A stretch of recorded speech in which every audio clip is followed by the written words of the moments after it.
Hello, today we're talking with HeatherAsh Amara about the retreat she's leading to Teotihuacan in October of 2017 to celebrate the Day of the Dead.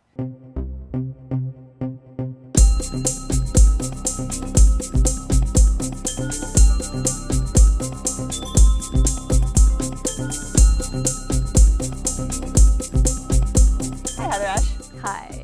So tell me a little bit more about this trip that you're taking to Teotihuacan, Mexico to celebrate the Day of the Dead. What makes it different from your typical retreats there? I take 2 trips to Teotihuacan, Mexico a year, one in July for women and one in October to honor the Day of the Dead. And that trip's with my dear friends Will and Judith and part of Wisdom University. Mm-hmm.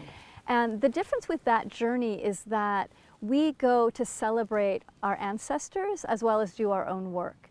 And Day of the Dead in Mexico is an incredibly important holiday. It's really one of the most important holidays in Mexico. Mm-hmm.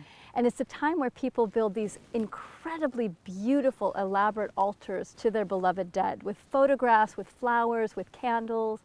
And so as a group, we build altars to our ancestors. We ask people to bring photographs. And then we also do our own work. So each day we go to the pyramid complex, we learn about different tools, we do a lot of ceremony, and we go through each of the different levels of letting go of our mind, of our emotions, of our physical body, and our spirit. And the letting go part is about letting go of what doesn't work, the thoughts that don't work, letting go of the attachments we have to emotions that are difficult. So there's a really deep cleansing process that happens throughout the journey to Teotihuacan. And we're really walking in the footsteps of the ancestors because Teo was built specifically to help people to awaken to who they truly are and to let go of the old agreements and beliefs. What is one of your favorite stories from a previous trip that you could share with us? I think of 2 immediately. So the first one was being with a group of people up on top of the Pyramid of the Sun. And it's often when we go up there that it's pretty crowded. There's a lot of people. And we were doing a ceremony where we were all sitting in a circle and we were chanting and we were connecting. And it was one of those really deep, holy moments, as I call it. And I remember looking up and there were people from not our group that were gathering. And people were crying, people started, we were doing a water ceremony too, and people started handing us their jewelry to bless and thanking us. I mean, somebody literally handed us a baby to bless. And it was like, wow. They felt what we were feeling. Oh, wow. And suddenly it wasn't just this little isolated group, it was humanity celebrating our connection to each other and our connection to spirit. The second one happened this last October, where we have a group of ancient dancers that come in, Mestiza dancers that come in. And there was one of the men that was there that had recognized recently that he's pure Spanish. He was raised in Mexico, but his bloodline is Spanish. Mm-hmm. And so he felt really strongly that he wanted to apologize to the dancers, to the natives.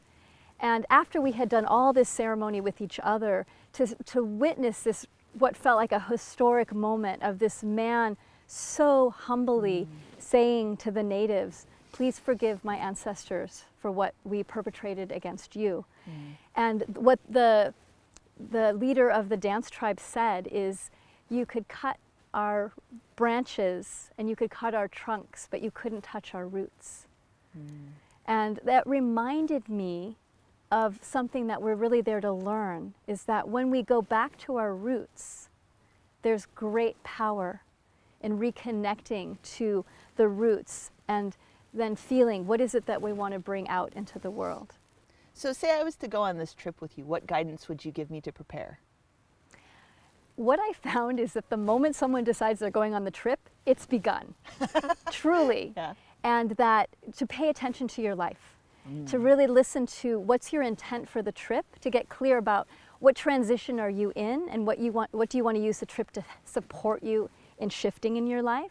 And then start to pay attention because it's going to be happening right before your eyes. And to then also stay clear with staying connected to your heart, because that helps everything. as we move along. Yes, it does. Well, thank you so much. You're so welcome. If this trip sounds like it resonates with you, if you are finding a need to celebrate the Day of the Dead with some letting go in a fabulous place with a warrior goddess, you should check it out. More information, you can find out more at HeatherAshAmara.com.